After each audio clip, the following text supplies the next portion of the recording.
everyone. Welcome back to another series of Evolve by Evore. As y'all know, my name is Evore, and with me I have Keaondra. Keaondra. So, do you mind introducing yourself a little? Hi, I'm Keaondra Wade, and I'm 32. I've been in Atlanta since 2007, so roughly about 15 years, and I'm a flight attendant, Delta Airlines flight attendant. Okay, that's nice. So today, Keaondra is here to tell us about her story. So I'm just going to start by asking a few questions. Okay. So, can you tell us how it started? At what point did you realize that you had cancer, and what were the symptoms? Yes, so I was diagnosed with stage 1 breast cancer in October 2020. I was 31, and I found it actually, it was the end of a pandemic. The pandemic started March, April 2020. And I was just at home, binge watching a lot of Netflix, and I would sometimes always rest my hand right here.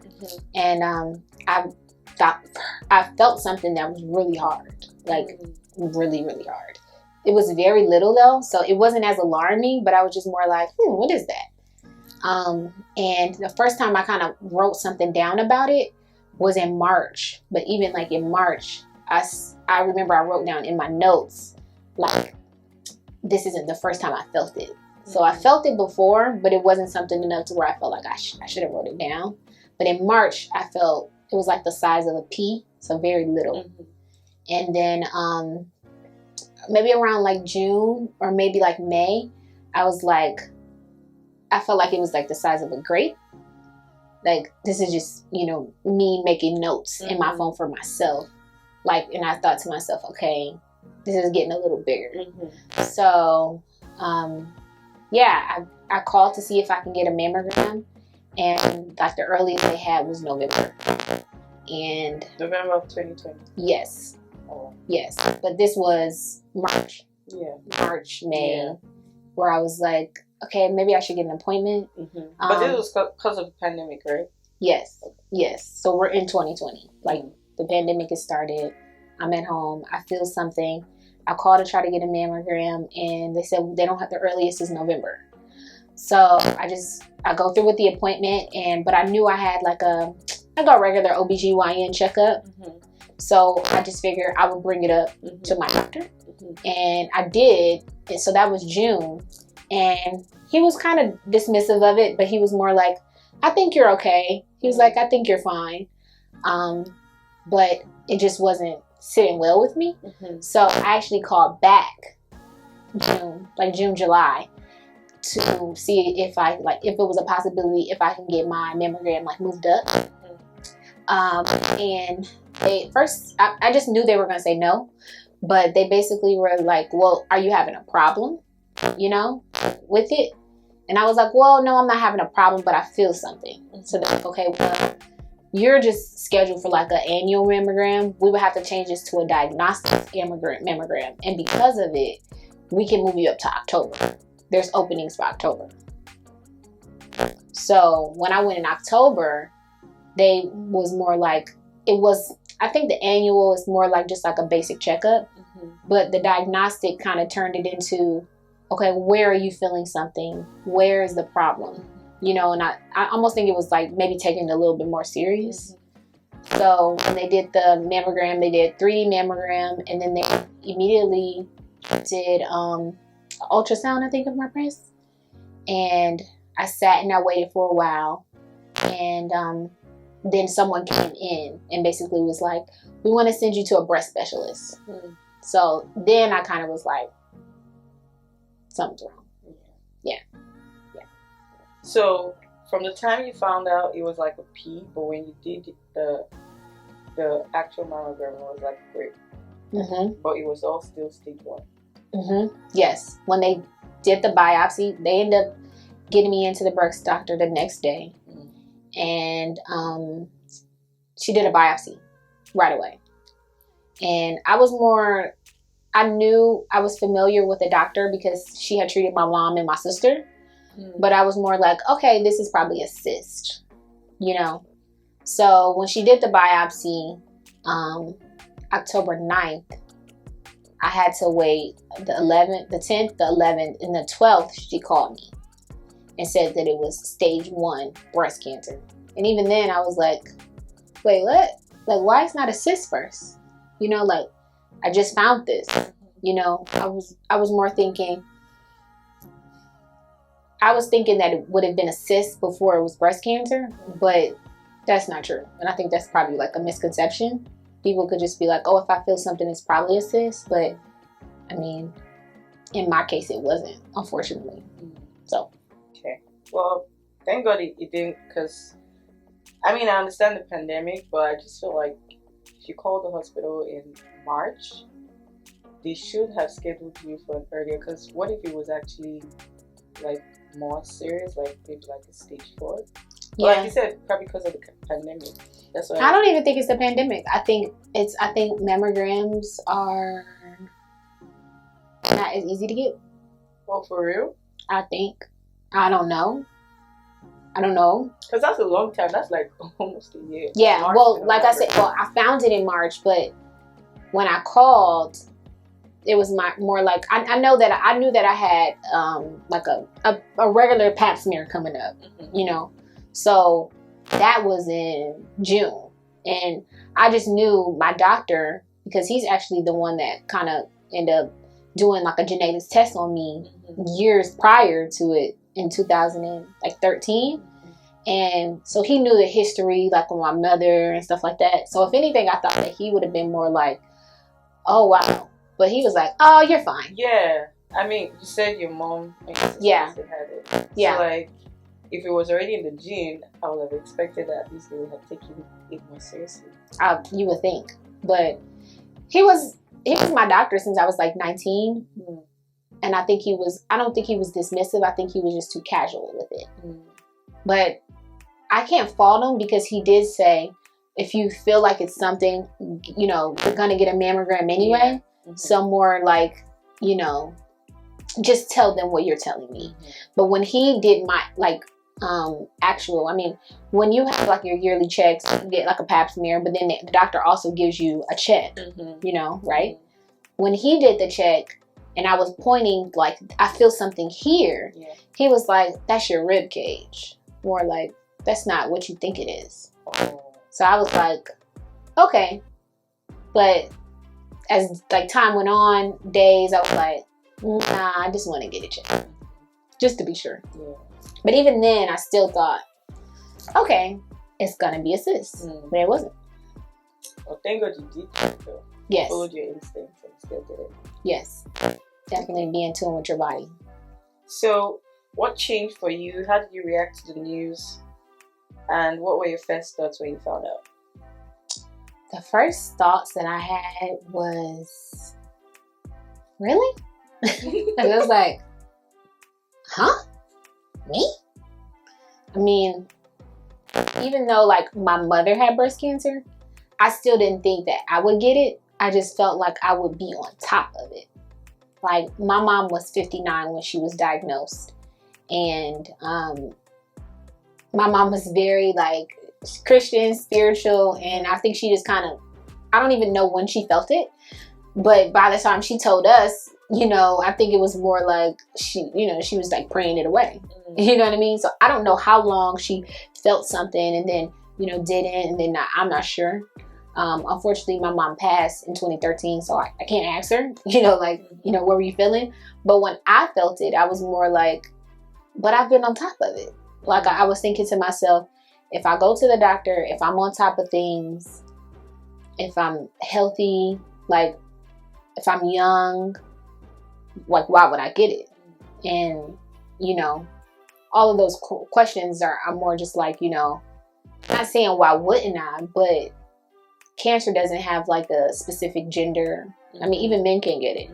You know, it's not just white women, like black women get breast cancer. It's not just like women that are in their 50s or 60s. Like, I was in my 30s, and since I've been diagnosed, I've been meeting women that are in their 20s. You know, like young girls. Like, wait, what? Yeah. So I was more just like shocked, but I remember I didn't cry, for a couple days, I was just more just like, wow, God, really? This is a part of my story? Like, why? Yeah. That's when you start asking all the questions, like, why? What did I do? When did I do? You know? Yeah, like, and I remember, like, my breast doctor, she was like, you did nothing wrong. But even then, I'm still like, what did I do wrong? You know what I mean? Like, how did this happen? So I was just in complete shock, but it immediately turned into, okay, I got to do what I got to do. Like, I immediately started thinking to myself, like, I mean, I had long hair my whole life, and I just immediately started thinking, like, I'm about to have short hair. You know, I wasn't even thinking about the bald process at first. I mean, once that kind of settled in, that part made me sad. Like, I was like, oh, I'm going to actually be bald? And I'm just like, you know, and then, you know, I think the possibility of, like, you know, okay, well, she said it was stage 1. So I'm thinking, at first I was thinking, all right, maybe I don't have to do chemo. But then, yes, it's small and we're at the beginning stages, but it's aggressive, so we need to do chemo. So now when I had to process that, I'm like, okay. And it's like, okay, I have to lose my hair. It's like, okay, then it's like, all right, well, you know, you have to have surgery. And it's like, I had to lose my breast. It's like, so though all those things started to run through my mind, even though I was controlling my thoughts and I probably hadn't reacted by like crying yet. Eventually I did, you know, break down, but I just was more like, well, I got to do what I got to do. I mean, I don't want to die. So I just have to I'm just more like, well, what do I have to do? Wow. That was tough. Very tough. Okay, so next question is, how did your family and friends take it, and did you feel the need to go public, or was it something you didn't want to talk about? My friends and my family, I told my family, and my boyfriend, so like that they are the ones that knew like right away. Like my sisters and stuff like that, my brother, and little by little I'm not really like a private person, but I don't have like that many people around me. Like I know a lot of people, but like that are close to me, not so much. So like the close people that I do have, I more just was like, I think I kind of made a list and was like, okay, I have to tell this person, I have to tell this person. And more people were difficult to tell than others, only because of me, just because I was afraid of how they would react. Like I remember I was scared to tell my brother because I was just like, I just was so sad. Like I was just like, he's gonna be so heartbroken, you know. And he just like, what's up? Tell me, you know. So once I finally told him, he made me feel better about it. It was fine. So my family, my boyfriend, very supportive. Even his family, very supportive. Once I started to tell my friends, very supportive. I didn't tell people until the next year. So I sat on it for months. Like I didn't feel the need to have to like tell people. I think if anything, it kind of made me a little bit stronger. I immediately like was like, okay, these are things that things I want to do. Like I'm like, okay, I'm gonna lose my hair. So I'm like, all right, I want to get my hair done a few more times. You know, I want to have a photo shoot. I want to get my makeup done. You know what I mean? I like your energy. Like I like that spirit. I'm like, I'm about to lose all of this stuff. Like I'm like, okay, let's round them up. Yeah, I need to set an appointment. Like, you know, they're like, you got to take your nails off. I'm like, okay, give me hot pink. Like, I'm like, I want to do all the things that I'm like, oh my gosh, like, I want to take a trip. Like, I'm just like, I just immediately was just like thinking of all the things I wanted to do before. But God's so funny because, I mean, all the things I wanted to do before is just like, you know, after I have this whole new life and even perspective on life. And it's like, now I'm just, you know, doing all the things that I thought that I needed to do before because I was going to lose my hair. You know what I mean? But my hair grew back, you know. I'm rocking the short cut, so. Is this your hair? Yeah, it's my hair. Wait, this is your hair? Yeah, this is my hair. Oh, wow. Yeah, there was a wig? Yes. Really? It looks like a wig? That's not good. That's amazing. Really? Like your hair actually looks, yeah. Yeah, my hair grew back. So, I mean, my hair started growing back in June. roughly. I would say like June. So by the time July came, it was like a little tiny fade, like very, very low. But yeah. That's nice. That's nice. People go to the salon to pay for this. So it is good. I appreciate that. I appreciate that. Okay, so the next question is tell me about your chemo experience. How was the journey mentally, spiritually, emotionally? Chemo was hard. Chemo was rough. It was rough. I had to do 16 rounds. 16 rounds of chemotherapy. So they broke it into like 4, the first 4, and then 12. So I started chemotherapy November 30th, 2020. And I completed chemotherapy April 20th, 2021. So November, December, January, February, March, April. Yeah. 5-6 months. So it was hard. It was not easy. I'm not gonna lie. My first chemo, I literally felt like my head was about to explode because it was like the medicine. It kind of looks like an IV. You go and there's like a bag that's kind of dripping in a sense, and you just kind of sit there. They put like the tube. I'm like, I don't want to call it an IV, but that's what it looks like. The tube, like normally, you know, they would, if you go to the the emergency room, they find a vein. But instead of like basically them like trying to find a vein every week you go in there, they put an actual port like in like your chest so that they can just kind of like pull it out and connect it that way. So it's hard. But I sat there for a couple hours. When my first chemotherapy, when they first gave it to me, it was a little too strong, I guess. I don't know if it was for my size or what, but I had like a headache for 2 days. Like it wouldn't go away. And it was like, not like a headache, like, oh, my head hurts. Like I felt like my head was like expanding. Yeah. Yeah, like about to explode. So that wasn't fun. So the first one was pretty traumatic. And what would happen is you would have to like go into chemo like on one day, like my chemo was around Monday. So then Tuesday, Wednesday, Thursday, Friday, I would have to go in to get fluids. So it was a journey in itself. I had to do that 4 times as far as like getting the fluids, because the first 4 are hard. They're rough like on your body. Forgive my names, but one of them they call like the Red Devil. Like they're strong. It's a strong drug. You know what I mean? It's immediately just like killing the cancer. So I had to do 4 rounds of those. So pretty much I had to come every 2 weeks and get those rounds of chemotherapy drugs. How long did one round last? What do you mean? Like the process, like how long did I have to sit there? Yeah, like 4 hours. Jesus. Yeah, it was like 4 hours. Like you sit down in this chair, other people are. It's almost like a circle, and I mean my particular one, it was like a circle, and you had the nurses in the middle, nurses stationed in the middle, and everybody kind of had these, lounge chair, lazy boy chairs in a sense. You know, you can put them back. People are sleeping. They're recliners.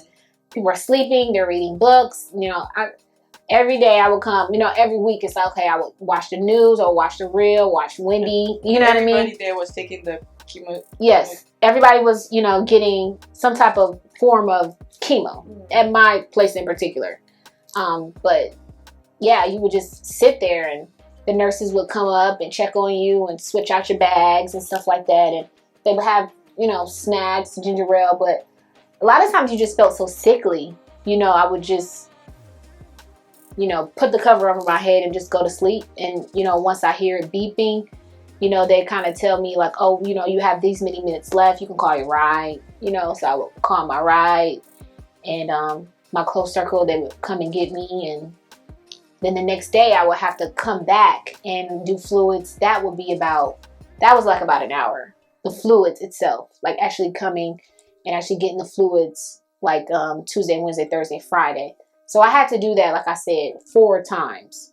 And that was every 2 weeks. But then after that, I just went to chemo once a week. And I knocked out 12. So 5, 6, 7, 8, all the way to 12.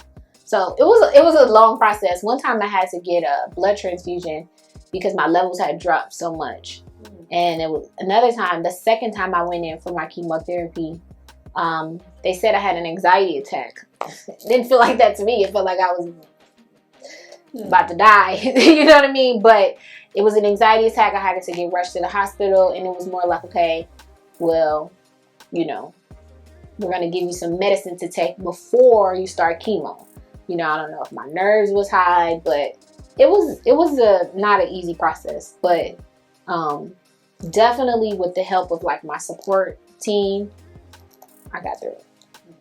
So, Keaondra, do you have kids? No, I want to have children. I will one day. Okay, so I've actually heard, because of this my project, I've learned a lot, and I've heard that when people go through chemotherapy, they it messes with their fertility. So, so did you take any steps in trying to? Yes, right before I started chemotherapy, I actually went through the fertility process with freezing my eggs. Oh. Gotcha. So yes, I'll be able to retrieve those. Once I'm ready. Once you're ready. Yes. Okay, that's good. So for people out there that don't know about that, it's possible. You can always freeze your eggs, and then when you're ready to have kids, you can always take them back. Yes. Okay. Yes. Okay. So, but I will say that I did get my menstrual cycle back, so a lot of people don't have the opportunity to be able to freeze eggs. So, when you're young, hopefully your body should come back to where you should be able to have them. So everybody can't do the fertility freezing process, preservation process. Yes. Yes. Okay, so I just have one more question. I'm sure I can stress how important a good support system is. So what would you like to say to other survivors and their families that are also going through the process? Yes. I wouldn't have been able to get through this process without my support system. Unfortunately, I lost my mom to it, but like my sisters, my close friends, other family members, so important. You can't drive yourself to the doctor's appointments. You can't drive yourself to chemo. You can't drive yourself to surgery. You know what I mean? So having like supportive, like a supportive support group, because I mean, you can have like people that are close to you, but are they supportive? So I honestly just be a friend to someone like you would want them to be a friend to you. And even, once it's all said and done, once chemo and surgery and, maybe radiation and stuff is over, like you still need a friend because there's still like life things that you have to get through. So, I mean, I would just, suggest to people, if you know someone that's going through it, really be a friend to them, because they may tell you all the things that they're going through, but I can bet they won't tell you everything. So there's still things that they're going through that they haven't shared with you. And everybody needs to be supportive and nice to everybody, because you never know what people are going through. Yeah, that's very important. Yes. You never know what people are going through. Because some people are quick to judge. That what you just said just reminds me of Chadwick Boseman. Yeah, exactly. It's true. Because people they're quick to, just jump into conclusions, just judge people. Like, you don't know what people are going through. Like, somebody could have just been diagnosed with cancer, and you're like they're criticizing the way they look and stuff like that. So yeah, that's very important. You have to please I just would suggest to be kind, because you never know what people are going through. Like you were saying about Chadwick Boseman. I had a friend that was calling me about her boyfriend, like she normally does, but I didn't tell her, what was going on or whatever. said I had been going through some things, but it wasn't like, oh, tell me. So I just kind of like, didn't say anything. But once she finally knew, she was just more like, I can't believe you've been like listening to me this whole time, talk to you about all of these things that are just, you were even going through something worse. Yes. So that's why it's important to be kind to people. You just never know what people are going through. And it's, it's real life problems out here, right? It's not just like, other stuff, that's little and, traffic and work and, it's like people having real life decisions to make. So I would definitely say that. Okay. So, sorry, I just have one more question. Yeah. Do you have like a cancer support group or? Yes, okay. I do. So it's funny because when I was going through chemo, I didn't have it.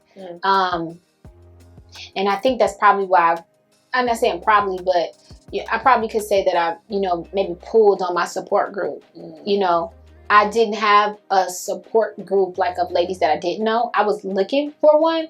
But I think I got diagnosed in the middle of a pandemic. So I think they were trying to figure out like, they would normally meet in person. And I was like, okay, trying to do Zoom. Remember everybody was trying to figure out Zoom in the beginning and stuff of the pandemic. So I think that it was a little rough for me to be able to kind of get into my groove. But it's something that I definitely suggest just because my story is so different than my sister's story and my other sister's story and my mom's story. So, it's different from people that you don't know. Everybody has different stories. Not everybody, does radiation. Not everybody does double mastectomy. Not everybody does chemotherapy. You know what I mean? There's so many different stories, and it's important to have a community of women that is going through what you're going through, and because it helps you to be able to bounce ideas. Because sometimes your family is like, wait, what's that? Wait, what's going on? You know what I mean? It's a lot to take in. You know what I mean? So you found your community on was it Facebook or? I have a community on Facebook, but it wasn't really even I connected so much with them. It was my doctor, my breast doctor. She has a support group kind of under her. So these are like we're all her patients. Oh. Okay. So I found them through that doctor. Yes. So I still never met them in person. Oh. We just do Zoom calls. Yeah, we do every I think 2 months. Yeah. But it's important. It has helped. I literally found them I think after surgery and everything. And at first I was like, wait, why did I have to go through that all by myself? Why did I find them after? But for whatever reason, God is like that. Well, thank you so much, Keaondra, for this interview. We're going to go to the second phase of the interview now, which is the makeup. Okay. So, guys, we'll be right back when we're done with her makeup. Stay tuned.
Hi guys, so this is the finished look. Yay!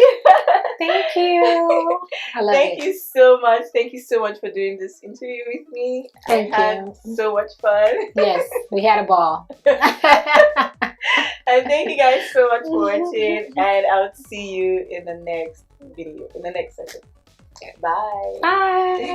Bye.